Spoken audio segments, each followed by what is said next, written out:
to Marie in Mississippi. Hi, Marie. Hi, how are you then? I'm good, dear. What's your question?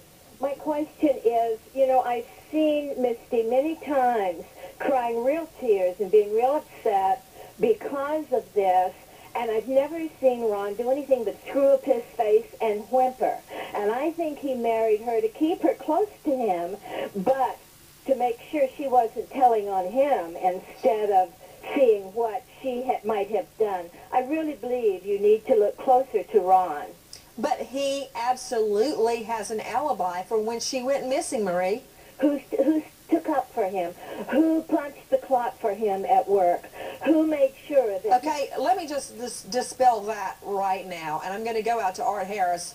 Art, people at work saw him at work. Nobody punched the clock for him. He showed up 30 minutes early to work after, I believe, one of them picking her up from the bus stop. Yes, no? He's got a good alibi there, Nancy, and he's got cell phone pings to towers nearby that put him there as well.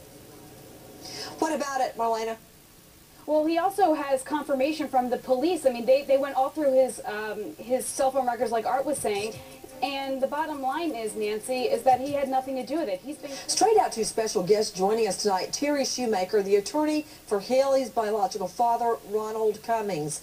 Two quick questions, Terry. Thank you for being with us. Terry, a well-known attorney in the Jacksonville area.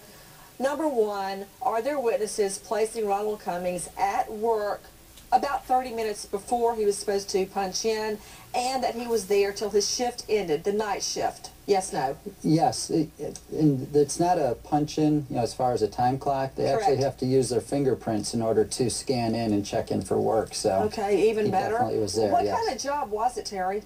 He was hired as a crane operator. However, his job duties would, you know, differ depending on what they had in store for him that night.